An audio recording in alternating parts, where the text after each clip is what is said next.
Hello students, मैं हूं श्वेता। स्वागत करती हूं आप सभी का मेरे इस यूट्यूब चैनल लखनऊ लर्निंग में। लिसनर्स, आज के इस वीडियो में हम कॉर्पोरेट अकाउंटिंग के कुछ एमसीक्यूज के बारे में जानेंगे। सो आई होप आपको ये वीडियो अच्छा लगे। अब आइए स्टार्ट करते हैं। लिसनर्स, स्टार्ट करने से पहले मैं एक और चीज आपको दिखाना चाहूंगी कि नंबर ऑफ क्वेश्चंस मैं आज आपके लिए लेकर के आई हूँ इस वीडियो में, जो कि आपके कॉर्पोरेट अकाउंटिंग से रिलेटेड है। तो I hope you like this video. और अब स्टार्ट करते हैं। सो लिसनर्स, सबसे पहला क्वेश्चन है, व्हाट आर शेयर्स? शेयर्स क्या होते हैं? क्या ये डेट सिक्योरिटीज होती हैं, इक्विटी सिक्योरिटीज होती हैं, फिक्स्ड इनकम सिक्योरिटीज होती हैं? None of the above. इसमें मैंने आंसर नहीं दे रखा है, मैं इसमें एक्सप्लेन करूंगी आपको। सो लिसनर्स, इसमें शेयर्स क्या होता है? तो शेयर्स इसमें क्या होगा, ऑप्शंस के अकॉर्डिंग इक्विटी शेयर्स को कहते हैं। अब बात कर लेते हैं कि शेयर होता क्या है। तो लिसनर्स, हम जैसा कि जानते हैं कि जो शेयर बाजार होता है, शेयर मार्केट होता है, उसके सबसे इंपॉर्टेंट पहलुओं में से ये एक होता है शेयर। जिसका क्या मतलब है कि किसी पब्लिक ट्रेडिंग कंपनी में आपकी हिस्सेदारी कितने परसेंट है, कितने प्रतिशत है, उसी को कहते हैं। सो लिसनर्स, इसमें कह सकते हैं आप कि ये एक ऐसा प्लेटफॉर्म, यानी कि जो स्टॉक मार्केट होती है, इक्विटी मार्केट होती है, शेयर बाजार, ये तरह तरह के जो नामों से जाना जाता है इसको। तो एक ऐसा प्लेटफॉर्म है जहां पर सार्वजनिक रूप से जो कारोबार करने वाली कंपनियां हैं, वो अपने शेयर को जनता के लिए जारी करती हैं, और यहाँ जो है उसी से व्यापार किया जाता है। तो आई होप आपको शेयर का मीनिंग समझ में आ गया होगा लिसनर्स। आगे बात करते हैं। नेक्स्ट क्वेश्चन है, what are the two main kinds of shares issued by companies? यानी कि दो आपको शेयर्स बताने हैं। कितने तरीके के पहले तो शेयर्स होते हैं, पहले तो इसमें देखिए क्वेश्चन में ही आंसर दे दिया है कि दो तरीके के होते हैं। तो कंपनी जो इशू करती है, तो दो तरीके कौन कौन से? एक होता है हमारा लिसनर्स इक्विटी शेयर्स, और दूसरा होता है हमारा प्रेफरेंस शेयर्स। तो इसमें तो इक्विटी शेयर्स ऑप्शन में ही नहीं है। सो लिसनर्स, हमको ये बात पता है कि ऑप्शन में इक्विटी शेयर्स तो नहीं है, लेकिन इक्विटी शेयर्स का ही दूसरा नाम ऑर्डिनरी शेयर्स होता है। यानी कि ऑर्डिनरी और प्रेफरेंस शेयर्स, तो दो तरीके के शेयर्स होते हैं, ऑर्डिनरी और प्रेफरेंस। तो ये आपके काइंड से शेयर्स के, यानी ऑर्डिनरी को ही हम इक्विटी शेयर्स कहते हैं। अब हम बात कर लेते हैं लिसनर्स की इक्विटी शेयर्स यानी ऑर्डिनरी शेयर्स और प्रेफरेंस शेयर्स होता क्या है। तो लिसनर्स, इसमें अगर हम बात करें इक्विटी शेयर्स की, तो इक्विटी शेयर्स को क्या नहीं मिलता है, फिक्स रेट ऑफ डिविडेंड नहीं मिलता है। लेकिन प्रेफरेंस शेयर्स को क्या होता है, फिक्स रेट ऑफ डिविडेंड मिलता है। इक्विटी शेयर होल्डर में कोई भी क्युमुलेटिव नहीं होता, इन्हें सिर्फ करंट ईयर का ही डिविडेंड इनकम रिसीव होता है। और जो प्रेफरेंस शेयर होल्डर्स होते हैं, इनको ये क्युमुलेटिव नेचर का अगर प्रेफरेंस शेयर्स है, तो इसमें क्या होता है, एरियर ऑफ डिविडेंड इनको मिलता है, वरना एरियर ऑफ डिविडेंड नहीं मिलेगा। अब लिसनर्स, इक्विटी शेयर्स की बात करें, तो इक्विटी शेयर होल्डर के पास जो होता है वोटिंग राइट्स होता है, लेकिन प्रेफरेंस शेयर होल्डर के पास वोटिंग राइट्स नहीं होता है। लिसनर्स, अगर आपको कॉर्पोरेट अकाउंटिंग से रिलेटेड डिटेल में एक्सप्लेनेशन चाहिए, तो आप हमारे कमेंट में कमेंट करके जरूर बताइएगा। तो मैं इसके लिए अलग से एक वीडियो अच्छा से बनाऊंगी, जिससे कि आपके सारे बेसिक कॉन्सेप्ट क्लियर हो जाए। बात करते हैं नेक्स्ट क्वेश्चन की। नेक्स्ट क्वेश्चन है listeners, question number third, which type of shares typically carrying voting rights in a company? किस तरीके के शेयर्स में वोटिंग राइट्स होती है? सो लिसनर्स, अभी अभी मैंने बताया कि आपके इक्विटी शेयर्स में वोटिंग राइट्स होती है, यानी इक्विटी शेयर होल्डर जो होते हैं उनके पास वोटिंग राइट होती है। नेक्स्ट है, what is the difference between equity shares and preference shares? अब आपको डिफरेंस बताना है। तो लिसनर्स, मैं डायरेक्ट इसमें आंसर की बात करूंगी। तो इक्विटी शेयर्स के पास वोटिंग राइट्स होता है, जैसे कि आप देख सकते हैं, और प्रेफरेंस शेयर होल्डर के पास वोटिंग राइट्स नहीं होता है। नेक्स्ट बात करें नेक्स्ट क्वेश्चन नंबर 5 की। किस तरीके के शेयर्स, यानी which type of shares usually have a fix dividend rate, यानी फिक्स रेट ऑफ डिविडेंड होता है किस तरीके के शेयर्स में? तो लिसनर्स, प्रेफरेंस शेयर्स को हम जानते हैं कि उनको फिक्स रेट ऑफ डिविडेंड मिलता है। नेक्स्ट बात करें, what is the primary purpose of issuing shares by a company? Listeners, अगर वीडियो अच्छा लगे तो लाइक शेयर एंड सब्सक्राइब करना ना भूलिएगा। और एक और चीज, अगर आपको गेस्ट पेपर, मॉक टेस्ट या फिर 200 प्लस एमसीक्यूज चाहिए, तो आप हमें कमेंट कर दीजिएगा, तो हम आपको प्रोवाइड करा देंगे। वो भी फ्री ऑफ कॉस्ट है, और आपको रिकॉर्डेड वीडियोस भी मिल जाएंगी। सब के सब फ्री है, तो आप कमेंट कर दीजिएगा तो आपको मिल जाएगा, जिसको भी जरूरत होगी। कमेंट में जरूर बताइएगा लिसनर्स कि आपको ये वीडियो कैसा लगा। सो लिसनर्स, इसकी बात करें, क्वेश्चन नंबर 6 जो दे रखा है कि प्राइमरी पर्पस क्या होता है, शेयर्स को कंपनी के द्वारा इशू किया जाता है, क्यों किया जाता है? तो इसका आंसर है लिसनर्स, ताकि हम इक्विटी कैपिटल को रेज कर सके, इसीलिए तो करते हैं। नेक्स्ट है, next question number 7, what is the process of offering shares to the public for the first time? क्या प्रोसेस होता है कि हम शेयर्स ऑफर करते हैं पब्लिक को पहली बार? क्या हमको प्राइवेटाइजेशन करना है, क्या हमें फॉरफीचर करना होता है, क्या हमें इशू करना होता है, या रिडम्पशन करना होता है? तो लिसनर्स, हम सब जानते हैं कि पहली बार क्या होता है, इशू ही तो होता है। तो option C is the right answer. Next question is, when shares are taken back by a company due to non payment by shareholders, it is called? आपको पता है कि जब शेयर्स कंपनी वापस ले लेती है, क्योंकि शेयर होल्डर उसका कुछ पैसा नहीं देता है, तो उसको हम क्या कहेंगे? क्या इसको हम रिडम्पशन कहते हैं, इशू कहते हैं, फॉरफीचर कहते हैं या डिविडेंड कहते हैं? लिसनर्स, आप इसको एलिमिनेट भी कर सकते हैं। रिडम्पशन कह नहीं सकते, इशू पहली बार किया जाता है, डिविडेंड हो नहीं सकता। इसका आंसर क्या होगा? फॉरफीचर होगा। इन फॉरफीचर के टाइम पर ऐसा होता है। तो नेक्स्ट क्वेश्चन है question number 9। What is the consequences of share forfeiture? Consequences क्या है शेयर फॉरफीचर के? तो मतलब कब कब होता है, क्या क्या ऐसा रिजल्ट है कि जिससे कि हम शेयर को फॉरफीट कर देते हैं? तो share holders lose their ownership rights, क्या शेयर होल्डर अपने ओनरशिप राइट को लूज कर देते हैं तब होता है? या फिर share holder lose their dividend right, उनकी डिविडेंड राइट नहीं होती तब होता है? या फिर shares are return to the company, जब शेयर्स रिटर्न हो जाती है कंपनी को? या ऑल ऑफ द अबव? तो लिसनर्स, इसका आंसर आप सभी जानते हैं, ऑल ऑफ द अबव इसका सही आंसर है। नेक्स्ट है, what is the process of reselling forfeited shares? यानी कि क्या प्रक्रिया होती है कि हम रीसेल करते हैं फॉरफिटेड शेयर्स को? सो लिसनर्स, इसका आंसर है ऑप्शन डी, यानी कि री इशू कर देते हैं हम फॉरफिटेड शेयर्स का। नेक्स्ट है question number 11। Who has the authority to reissue forfeited shares? Forfeited shares को री इशू करने की जो अथॉरिटी है वो किसके पास होती है? क्या शेयर होल्डर्स कर सकते हैं, क्या बोर्ड ऑफ डायरेक्टर्स कर सकते हैं, या गवर्नमेंट रेगुलेटर्स कर सकते हैं, या इनमें से कोई नहीं? सो लिसनर्स, इसका आंसर है option B, board of directors कर सकते हैं। नेक्स्ट क्वेश्चन है question number 12। What is the purpose of reissuing forfeited shares? मतलब फॉरफिटेड शेयर्स को री इशू करने का मेन पर्पस क्या होता है? तो इसका मेन पर्पस होता है to increase the number of outstanding shares, यानी कि आउटस्टैंडिंग शेयर्स के नंबर्स को इंक्रीज करने के लिए हम क्या करते हैं? फॉरफिटेड शेयर्स को री इशू कर देते हैं। नेक्स्ट क्वेश्चन की बात करें, क्वेश्चन नंबर 13 है listeners. When forfeited shares are reissued, what happens to the amount paid by the original shareholders? जब forfeited शेयर को रीइशू किया जाता है, तो जो ओरिजिनल शेयर होल्डर का अमाउंट, पैसा यानी जो भी दिया हुआ है, उसका क्या होता है? क्या ये रिफंड हो जाता है शेयर होल्डर को, या फिर रिटेन कर लेती है कंपनी, या फिर इसको चैरिटी में डोनेट कर देती है? इनमें से कोई नहीं। सो लिसनर्स, ये होता है ऑप्शन बी, इसका सही आंसर है। It is retained bye the company, यानी कि कंपनी इसको रिटेन कर लेती है। नेक्स्ट है question number 14। Which of the following statement is true regarding री इशू फॉरफिटेड शेयर्स? यानी कि जब भी हम फॉरफिटेड शेयर को री इशू करते हैं तो उससे रिलेटेड इसमें से कौन सा स्टेटमेंट सही है? बात करते हैं, दे can only be reissued at higher price, क्या वो री इशू हायर प्राइस पे कर सकते हैं? नेक्स्ट है, they can only be reissue to existing share holders, क्या पहले के जो शेयर होल्डर्स है उनके पास, तो उनको ही री इशू कर सकते हैं? दे can be reissued at any price determined by the company, वो किसी भी प्राइस पर री इशू कर सकते हैं जो कंपनी ने निर्धारित किया है?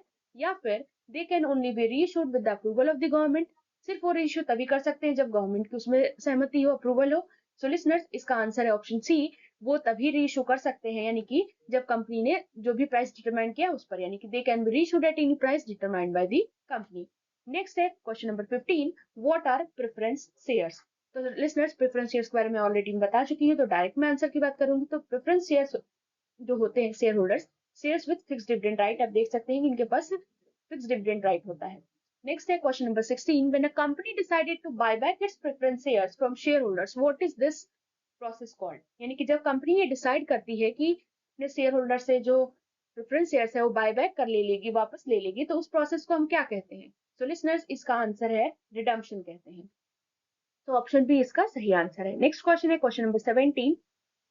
What is the primary reason for a company to redeem preference shares? Primary reason क्या हो सकता है कंपनी का कि वो प्रेफरेंस शेयर्स को रिडीम करती है? तो लिसनर्स, इसकी बात करें तो क्या करती है? To fulfil its obligation to preference share holders. Next question 18 है, which of the following statement about the redemption of preference shares is true? यानी कि जब हम रिडीम करते हैं प्रेफरेंस शेयर्स को, तो इससे रिलेटेड कौन सा स्टेटमेंट सही है? It can only be done with the approval of common share holder, सिर्फ कॉमन शेयर होल्डर की सहमति पर भी ये किया जाएगा। नेक्स्ट है option, it can only be done at the discretion of the board of directors, board of directors के डिस्क्रेशन पे किया जाएगा। थर्ड है, it can only be done if the company has sufficient profit, जब company के पास profit होगा तभी वो करेगी। नेक्स्ट है option D, it can be done according to the terms specified at the time of issuance, ये तभी हो सकता है जो भी टर्म स्पेसिफाइड हुआ है, बताया गया है इशुएंस के टाइम पर, उसके अकॉर्डिंग। सो लिसनर्स, इसका आंसर ऑप्शन डी है। नेक्स्ट क्वेश्चन की बात करेंगे, क्वेश्चन नंबर 19 है, what happens to preference share holders when their shares are redeem? यानी कि प्रेफरेंस शेयर होल्डर्स मतलब क्या होता है जब शेयर्स उनके रिडीम कर लिए जाते हैं? सो लिसनर्स, इसका आंसर है they receive their initial investment back plus any accrued dividend.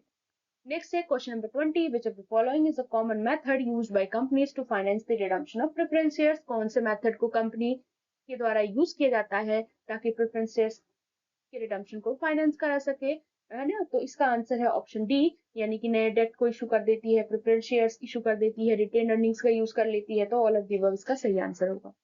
Next है question number 21, what are bonus shares? Bonus shares क्या होते हैं? तो लिसनर्स, बोनस शेयर्स होता क्या है उसके बारे में जान लेते हैं। तो सबसे पहली बात ये है कि बोनस शेयर्स जो होता है लिसनर्स, वो सिर्फ और सिर्फ एग्जिस्टिंग शेयर होल्डर को दिया जाता है, यानी कि जो भी एग्जिस्टिंग शेयर होल्डर होंगे उनको दिया जाता है। एग्जिस्टिंग शेयर होल्डर्स क्या होते हैं? तो एग्जिस्टिंग शेयर होल्डर्स लिसनर्स वो होते हैं जो पहले से कंपनी में रह रहे हैं, यानी कि जिनका पैसा, यानी कि जो पैसा कंपनी में ऑलरेडी लगा चुके हैं, उन्हीं को कहते हैं। अगर कंपनी के पास मान लीजिए अवेलेबल कैश नहीं है, मतलब उतना कैश नहीं है, लेकिन कंपनी शेयर होल्डर्स को कुछ देना चाहती है, तो क्या करेगी कंपनी? क्या करती है? डिविडेंड की जगह बोनस को इशू कर देती है। तो लिसनर्स, कहने का मतलब ये है कि कंपनी दो जगह से अपने एग्जिस्टिंग शेयर होल्डर्स को बोनस शेयर इशू कर सकती है। पहला कहां से करेगी? पहला करेगी प्रॉफिट से, और दूसरा कहां से करेगी? रिजर्व एंड सरप्लस से। तो आई होप आपको बोनस शेयर्स की मीनिंग समझ में आ गई होगी। आंसर की बात करते हैं लिसनर्स, तो इसका आंसर है option A, additional shares issued to existing share holders without any additional payment, यानी कि शेयर्स इशू करती है एग्जिस्टिंग शेयर होल्डर्स को बिना एडिशनल पेमेंट के। नेक्स्ट है question number 22, what is the primary purpose of issuing bonus shares? Main purpose क्या होता है बोनस शेयर्स का? तो अभी भी मैंने बताया कि क्यों इशू करती है बोनस शेयर्स। सो इसका आंसर है listeners, to reward share holders for their loyalty and investment in the company, यानी शेयर होल्डर्स को रिवॉर्ड देना चाहती है उनकी लॉयल्टी के लिए, और जो भी कंपनी में इन्वेस्टमेंट करते हैं उनके लिए, यानी कि जब देना चाहती है तो वो क्या करती है? डिविडेंड की जगह बोनस को इशू कर देती है। नेक्स्ट क्वेश्चन है question number 23, how are bonus shares typically distributed to existing share holders? Bonus shares कैसे डिस्ट्रीब्यूट होता है जो एग्जिस्टिंग शेयर होल्डर्स हैं उनके बीच? तो इसका आंसर है listeners, proportionally based on their existing share holdings, यानी कि जो भी उन्होंने लगाया होगा उस पर प्रोपोर्शनली वो लोग निकाल लेते हैं और देते हैं। जैसे मान लीजिए, अगर एग्जांपल की बात करूं मैं, जैसे मान लीजिए सपोज एक शेयर होल्डर है जिसका 2000 शेयर वो होल्ड करता है कंपनी का, और जब कंपनी क्या करेगी, जब इशू करेगी बोनस शेयर्स को, तो शेयर होल्डर को सिर्फ और सिर्फ 1000 बोनस शेयर ही रिसीव होगा। क्यों? क्योंकि 2000 होल्ड करके रखा था तो उसको 1000 आधा मिल जाएगा, क्योंकि कंपनी क्या कर रही है? इशू कर रही है दो शेयर्स के बदले एक शेयर। आई होप आपको इसको का क्लियर हो गया होगा। नेक्स्ट है question number 24, which of the following statement about bonus shares is true? Bonus shares related कौन सा स्टेटमेंट सही है? So bonus shares decrease the company market capitalisation, क्या कंपनी की मार्केट कैपिटलाइजेशन को कम कर देता है? नेक्स्ट है bonus shares require share holders to pay additional capital, bonus shares share holders उनको चाहिए होते हैं ताकि वो एडिशनल कैपिटल पे कर सके। थर्ड ऑप्शन है bonus shares do not affect the wealth of share holders, ये शेयर होल्डर्स की वेल्थ पे इफेक्ट नहीं डालते हैं। लास्ट ऑप्शन है bonus shares increase the number of outstanding shares, जो भी नंबर ऑफ आउटस्टैंडिंग शेयर्स है उनको इंक्रीज करने का काम करता है बोनस शेयर्स। तो लिसनर्स, आप जानते होंगे इसका आंसर क्या हो सकता है। सबके सब तो वैसे निगेटिव में बोल रहा है, एक ही आंसर जो है आपका पॉजिटिव में बोल रहा है। कौन सा है? ऑप्शन डी, यानी बोनस शेयर्स इंक्रीज करता है number of outstanding shares. Question 25 की बात करें, व्हाट आर डिबेंचर्स? अब ये डिबेंचर्स क्या होते हैं? क्या ये इक्विटी शेयर्स होते हैं, डेट सिक्योरिटीज होते हैं, प्रेफरेंस शेयर्स होते हैं, या नन ऑफ द अबव? तो लिसनर्स, हम जानते हैं कि ये डेट सिक्योरिटीज होते हैं। अब डिबेंचर्स के बारे में डिटेल में बात कर ले कि आखिर ये होता क्या है। तो लिसनर्स, होता है जैसे मान लीजिए जब कोई भी कंपनी पब्लिक से लोन लेती है, तो वो इसके बदले क्या करती है? एक सर्टिफिकेट को इशू करती है, तो इसी को हम डिबेंचर कहते हैं। जैसे इस सर्टिफिकेट ऑफ डिबेंचर में कुछ चीजें शामिल होती हैं लिसनर्स, जैसे कि क्या क्या शामिल हो सकती है?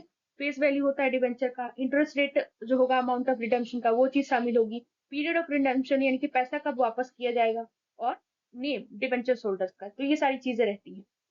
नेक्स्ट है question number 26, what are the two main kinds of debentures? यानी कि दो तरीके के कौन से डिबेंचर्स होते हैं? देखिए क्वेश्चन में ही आपका आंसर छुपा है कि कितने तरीके के डिबेंचर्स होते हैं।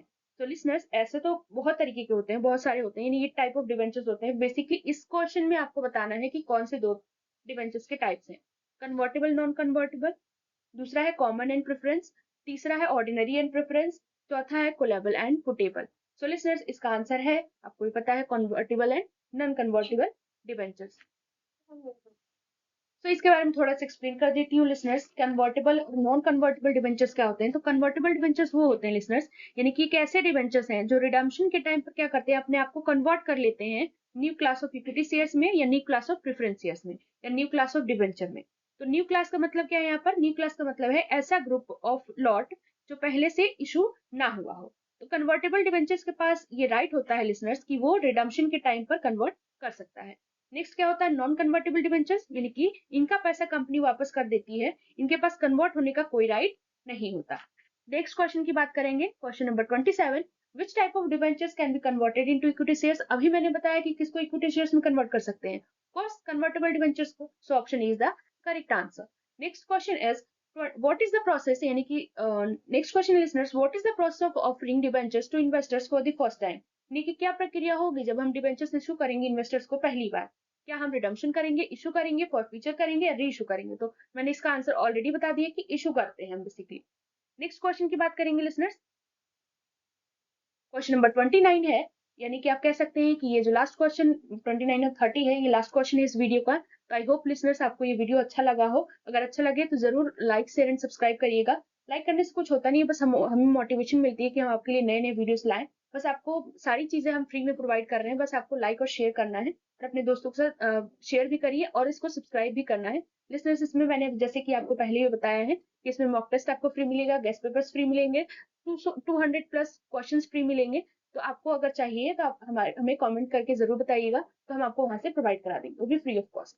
सो क्वेश्चन नंबर 29 है listeners, what is the process of repaying debentures holders by a company? यानी कि क्या प्रक्रिया हो सकती है अगर हमको डिवेंचर्स होल्डर्स कंपनी के द्वारा रिपे करना है, तो हम इसमें क्या करते हैं, रिडम्पशन कर देते हैं। नेक्स्ट है question number 30, which of the following statement about debentures is true? Debenture से रिलेटेड कौन सा स्टेटमेंट इसमें सही है? तो क्या debentures always carrying voting rights in the company? इनके पास वोटिंग राइट्स होता है हमेशा कंपनी में। नेक्स्ट है debentures are always secured by the company's assets? Debentures हमेशा सिक्योर होते हैं कंपनी के एसेट्स के द्वारा। थर्ड ऑप्शन है debentures typically have a fixed maturity date? इनके पास फिक्स्ड मैच्योरिटी डेट होता है। नेक्स्ट है debentures can not be traded in the secondary market? क्या इनको सेकेंडरी मार्केट में ट्रेड नहीं किया जा सकता, बेचा नहीं जा सकता? सो लिसनर्स, इसका आंसर है option C, debentures typically have a fixed maturity date. इसके पास फिक्स्ड मैच्योरिटी डेट होता है। सो लिसनर्स, ज्यादा डिबेंचर्स के बारे में मैं नहीं बता रही हूँ, अगर आपको इसकी डिटेल एक्सप्लेनेशन चाहिए तो कमेंट करिएगा, तो हम आपके लिए अलग से इसकी जो वीडियो है बना देंगे, सो आपको बेसिक भी क्लियर हो जाएगा। So I hope you like this video. Thank you.